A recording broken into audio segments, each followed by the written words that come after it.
Bienvenidos a una emisión más de su noticiero de ABA Televisión. Mi nombre es Cristian Romero y estas son las noticias. Les presentamos todos los detalles sobre la polémica entre el cardenal Becciu y el Papa Francisco.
Un grupo de danza folclórica se ha quedado sin ingresos por falta de presentaciones en el 2020.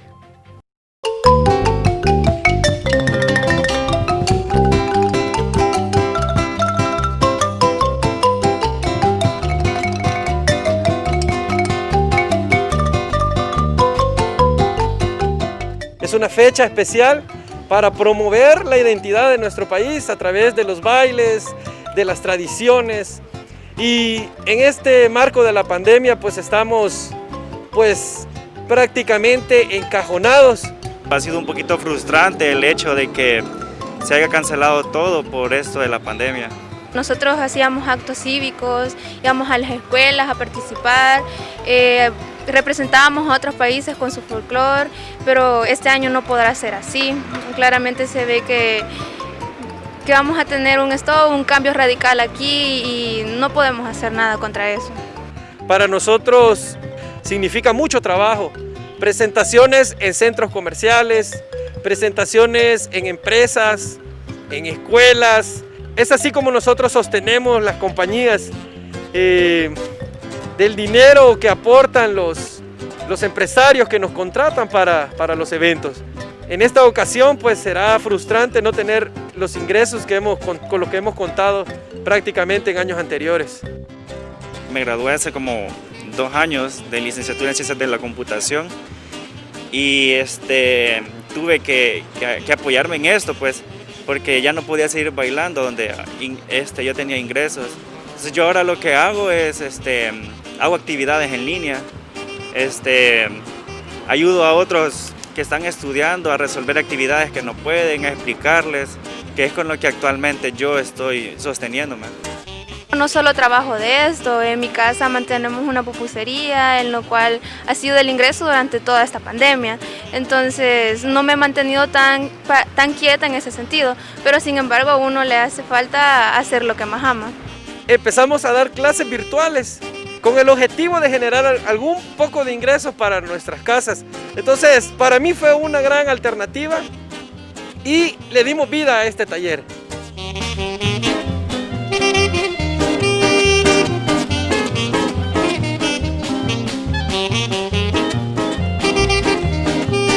Uno se va a tener que acoplar a este año, tener que celebrarlo ya sea desde la casa o virtualmente.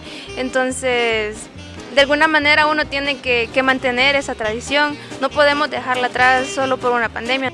Todos de una u otra forma, siempre se debe celebrar porque es un acto que año con año se hace y pues creo que recordarlo también es como una forma de celebrar un año más de independencia. La mayoría tenemos fotografías, tenemos videos y si ponemos los videos en nuestra computadora, de una u otra manera pues estaremos celebrando la independencia como debe de ser. Una banderita adentro de nuestras casas y en nuestros corazones, y pues a seguir adelante. Si esto primeramente Dios va a pasar, y dentro de poco estaremos nuevamente haciendo shows, desfilando en las calles, bailando en las plazas y sobre todo pues compartiendo con la gente. A continuación tenemos el agrado de presentarles una reflexión del Evangelio del Día a cargo de nuestro director general, Jaime Sevilla. En el Evangelio de hoy seguimos meditando el capítulo 9 de San Lucas, y quiero comenzar con la frase que me dijo Cristian antes de iniciar esta reflexión. Dice: no hay duda de que todo lo bueno es Dios. Muchas veces dentro de la iglesia nos preguntamos quién es el más importante o quién es el que debe de ir hacia adelante. En realidad, Jesús nos invita a ser como un niño. Un niño siempre es abierto a todos, dispuesto a jugar con todos. Y si por alguna casualidad se pelea, pero al ratito está contento de nuevo. Así nos invita el Señor, de que dentro del servicio de la iglesia seamos como esos niños, donde no haya malicia ni mala intención en nuestro corazón, donde seamos transparentes y solidarios para prestarnos a servir con otros, a llevar la obra de la mano con otros hermanos. Y ante la prohibición de los discípulos, porque unas personas estaban haciendo un bien y que no eran del redil, Jesús les dice que no se lo prohíban, porque el que no está contra nosotros, está con nosotros. ¡Qué belleza del Evangelio de hoy!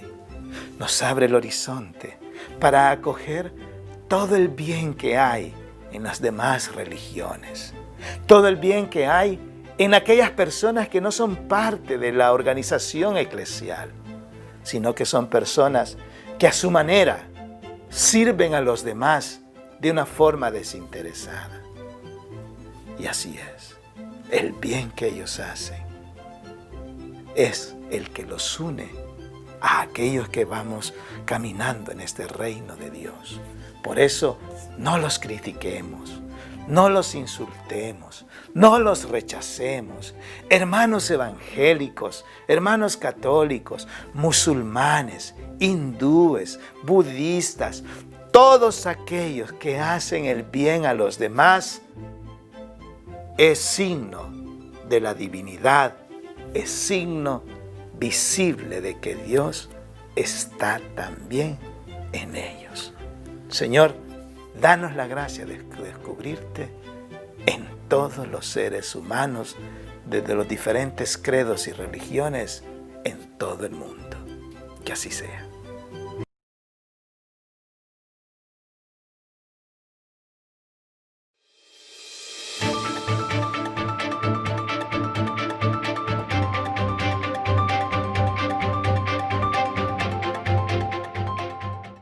Luz, la niña que su padre violó y obligó a tomar anticonceptivos.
¿Qué dijo Milena Mayorga en su primer mensaje como embajadora de El Salvador en Estados Unidos?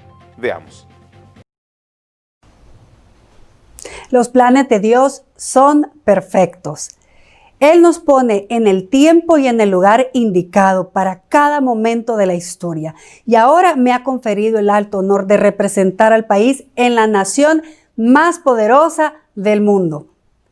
Lo voy a hacer como siempre ha sido en mi trayectoria, haciendo lo justo, lo correcto y lo digno. Nuestro país y nuestro presidente siempre ha contado conmigo en aquellas cosas que son para beneficiar a nuestros connacionales. Cuando inicié mi carrera política, estas fueron mis palabras. Cuando se trate de aquellas cosas que beneficien a la gente, siempre podrán contar conmigo. Y así ha sido mi comportamiento. Nuestro presidente me ha pedido que debo trabajar en varias líneas. Mejorar y hacer más accesibles los servicios de nuestro gobierno en todos los Estados Unidos. Me verán con una actividad sin precedentes ante el Congreso y el Senado, ante las agencias que ya cooperan con el país en todas las áreas y ante ustedes, compatriotas. La gestión del presidente Bukele cumplió un año de gobierno y en este tiempo los salvadoreños, y a pesar de la pandemia, hemos visto cómo está mejorando el país en todas las áreas. Todo eso lo voy a explicar a nuestro principal socio confiable. Le explicaré cómo ha hecho nuestro presidente para controlar el crimen. Le explicaré cómo hizo nuestro presidente para modernizar todo nuestro sistema de salud en medio de la mayor pandemia de la historia de la humanidad. Le explicaré cómo se ha logrado contener en casi el 90% la migración de los salvadoreños hacia los Estados Unidos. Le explicaré cómo nuestros hermanos que tienen estatus migratorio temporal, o el DACA, son ciudadanos que están cumpliendo con la ley y honrando sus compromisos fiscales. Estados Unidos ha comprometido un apoyo sin precedentes al país, un nuevo marco de cooperación para los próximos 10 años y me voy a concentrar en eso, en presentar al país como un gobierno diligente, ágil, con una visión clara, la de crear las oportunidades aquí para que nuestras familias ya no tengan que emigrar en las condiciones más inhumanas que hemos visto en los anteriores 35 años. Leeré todos sus comentarios, les escucharé y siempre voy a representarlos con dignidad. Nuestro presidente me pidió que trabajara cerca de ustedes. Gracias por su confianza, El Salvador. Gracias por su confianza, presidente Nayib Bukele. Ahora nos vamos a Sudamérica con nuestro amigo el padre Manuel Rodríguez Rodríguez, misionero claretiano de nuestra cadena hermana JN19 Televisión, con un reportaje especial desde Lima, Perú, de lo que acontece en ese país. Reporta para la cadena de televisión ABBA y JN19 del Perú el padre Manuel Rodríguez Rodríguez, misionero claretiano desde Lima. Hoy es un día muy especial en la política porque tiene lugar un encuentro entre el presidente del gobierno y el presidente del Congreso, porque es necesario que haya una unidad en esta lucha contra la pandemia y también contra la escasez de trabajo, contra la falta de economía, en fin, tantos puntos. Felicitamos este encuentro. También es importante porque va a haber el Consejo de Estado, donde se va a reunir el presidente del gobierno con las fuerzas más importantes del Perú, también para ver la situación y qué remedios se pueden poner. Han fallecido en las últimas 24 horas 120 personas, es decir, 120 hogares que están llorando, que están en duelo. Sigue siendo muy doloroso todo lo que estamos viviendo. Oremos mucho a Dios para que se remedie cuanto antes.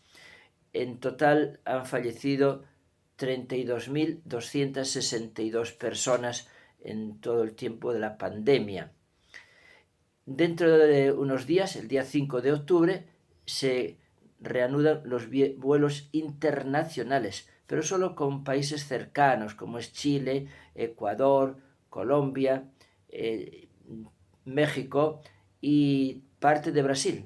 hasta Sao Paulo, nada más. De esta manera se va reiniciando poco a poco estos vuelos. Todavía no es posible con Estados Unidos, ni Asia, ni Europa.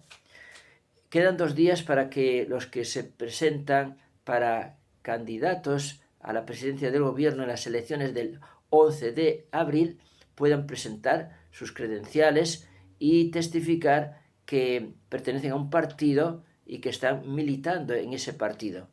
Hay ya varios que se han presentado, faltan algunos más. Vamos a ver cuántos candidatos vamos a tener. Nos preocupa que el Jurado Nacional de Elecciones está como pidiendo a los partidos que en sus planes pongan la ideología de género. Es algo que nos parece aberrante. Recordemos, Dios creó hombre y mujer, nada más. El gobierno ha decidido dar una bonificación a los deudos de las personas que han fallecido trabajando por los enfermos contra este virus. Es, creo que, una decisión muy acertada, al menos una pequeña compensación que pueda ayudar a los deudos que han quedado sin un familiar que ha trabajado por los enfermos. También se están iniciando los candidatos para hacer pruebas de la vacuna. 3.000 voluntarios se necesitan. Reportó desde Lima el padre Manuel Rodríguez, misionero claretiano.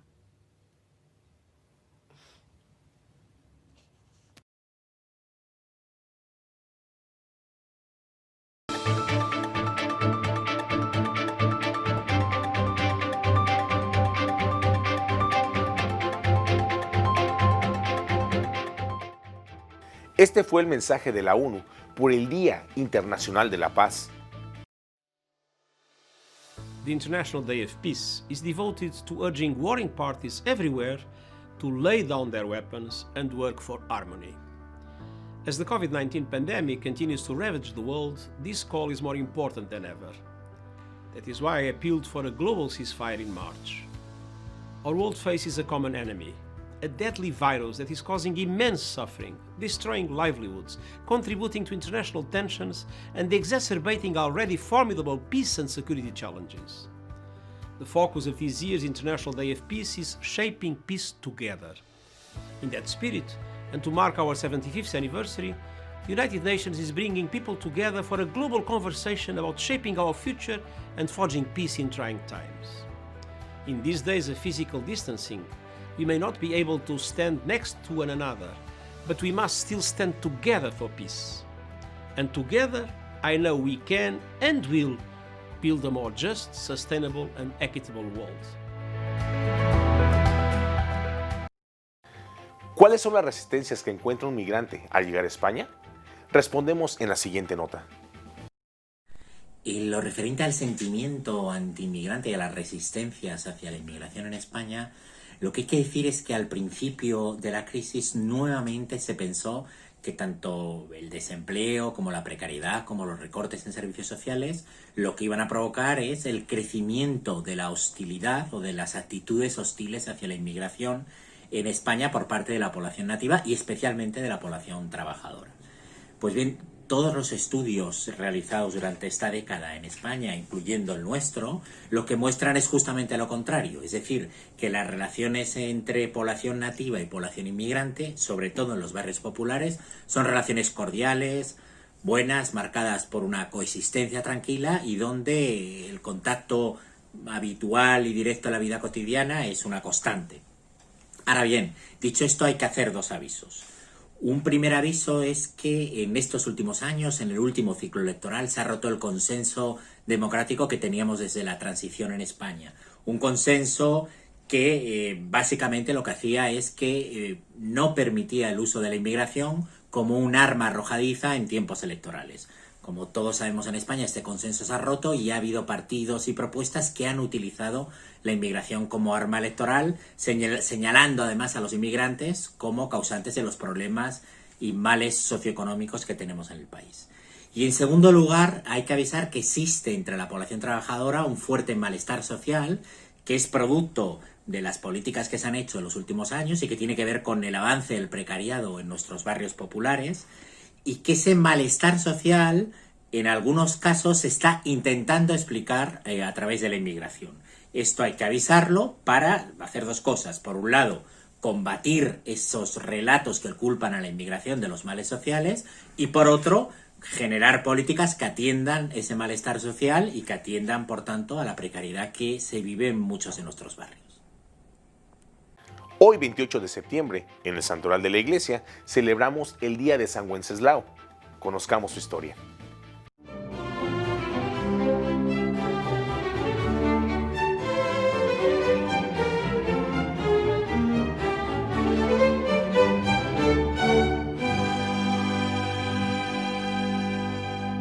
La anticatólica reina Dragomira, a la que el pueblo había derrocado en favor de su hijo, el piadoso Wenceslao, quería recuperar a toda costa el poder y por eso se confabuló con el ambicioso Radislao, príncipe de Gurim, a quien le prometió vasallaje y mucho oro con tal de que le devolviera el trono de Bohemia. Entonces el usurpador acampó con su ejército en las inmediaciones de Praga y a su encuentro salió Wenceslao con sus huestes, pero antes de comenzar la batalla fue solo al campamento enemigo y le propuso a Radislao que dirimieran el conflicto entre ellos mediante un duelo, con lo cual evitarían un inútil derramamiento de sangre. Y su confiado rival accedió entusiasmado porque supuso que, dado el temperamento pacífico de Wenceslao y su propia experiencia como guerrero, sería pelea de tigre con burro amarrado.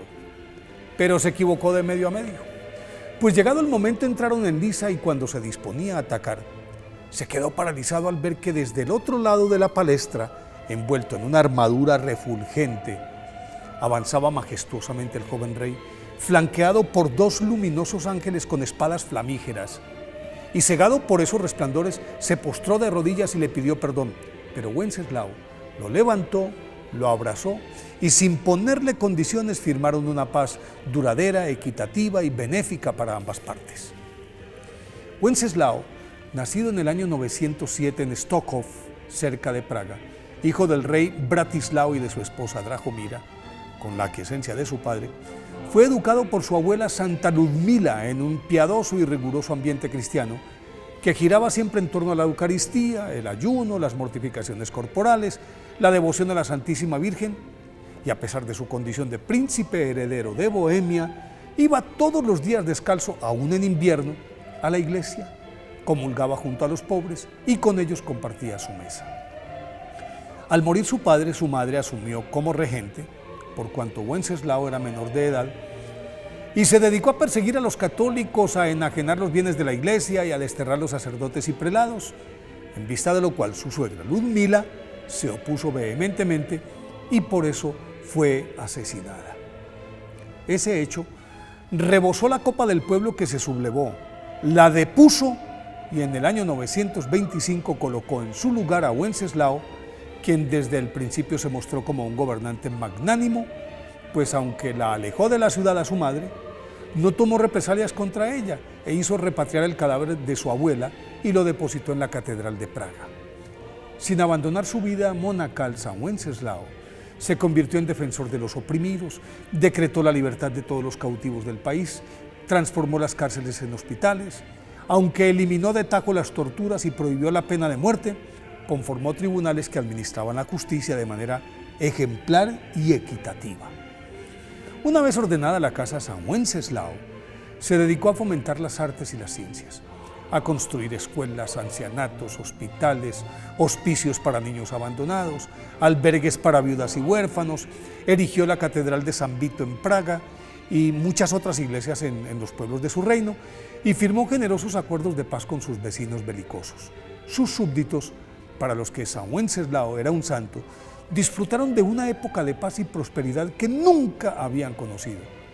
Pero la dicha se acabó pronto, porque su intrigante y ambicioso hermano Boleslao, que permanecía agazapado esperando la ocasión de arrebatarle el trono, tuvo la oportunidad cuando con motivo del nacimiento de su hijo lo invitó a la fiesta que había preparado y San Wenceslao asistió desprevenidamente, pero luego de la celebración, como era su costumbre, se fue a orar y en la puerta de la iglesia el usurpador lo asesinó el 28 de septiembre del año 938, cuando apenas contaba 31 años. Su culto fue aprobado por el Papa Clemente X en 1670. Por eso, hoy, día de su festividad, pidámosle a San Wenceslao que nos enseñe a ser justos y generosos.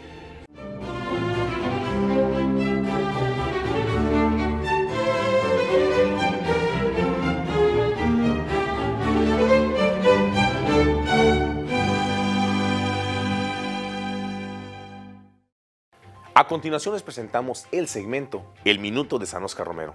Que lo disfruten.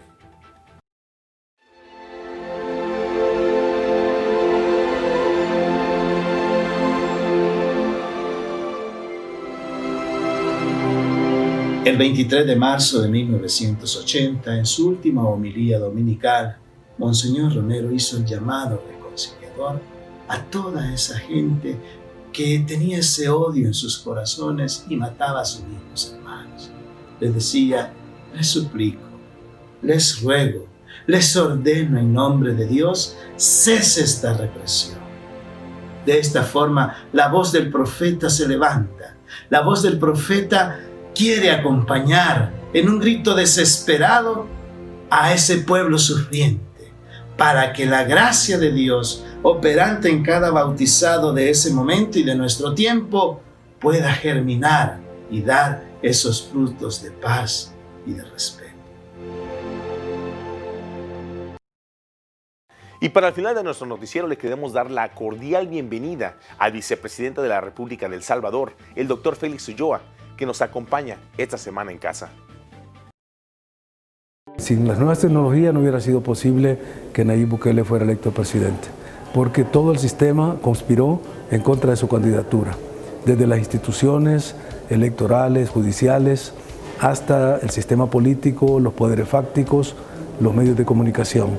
Todos le cerraron los espacios, todos le pusieron obstáculos y el único instrumento, la única herramienta con la que Nayib contaba era con su teléfono inteligente, su llamado a los Facebook Live y sus Twitters que constantemente estaban informándole a la gente. A través de esas dos herramientas, a través de Facebook Live y los tweets que él ponía, el pueblo estaba comunicado, estaba conectado y se organizó alrededor de su figura.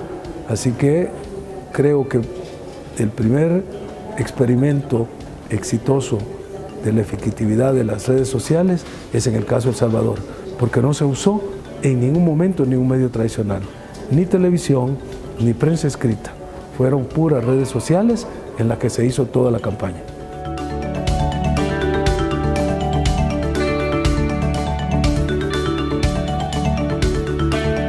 En primer lugar hay que saber leer los signos de los tiempos, y son tiempos de cambio a nivel mundial.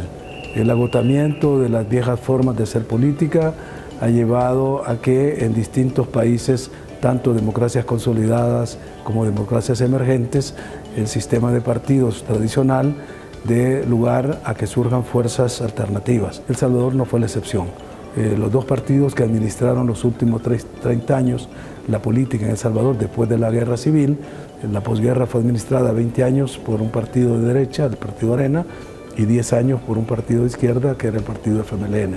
El agotamiento de estas formas se dio de manera tal que el pueblo expresó de forma inequívoca que no quería que el partido de gobierno, el FMLN, continuara gobernando, pero tampoco quería que el partido que había sido desplazado regresara al poder. O sea, pues que el mensaje era: necesitamos algo nuevo.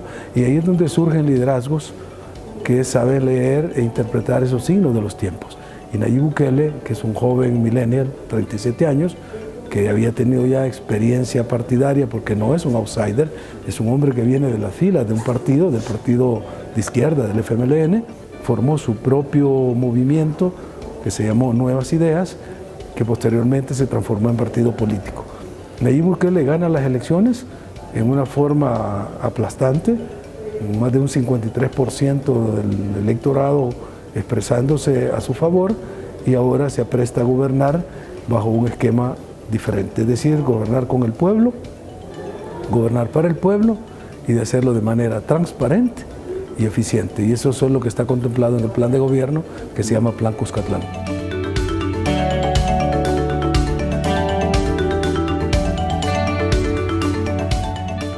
Dentro del Plan Cuscatlán, sobre el tema de innovación y el uso de las nuevas tecnologías, las TICs, para hacer el servicio público más eficiente y más transparente y más accesible al ciudadano. Y así llegamos al final de una emisión más de su noticiero de ABA Televisión. Muchas gracias por su preferencia y continúe con nuestra programación.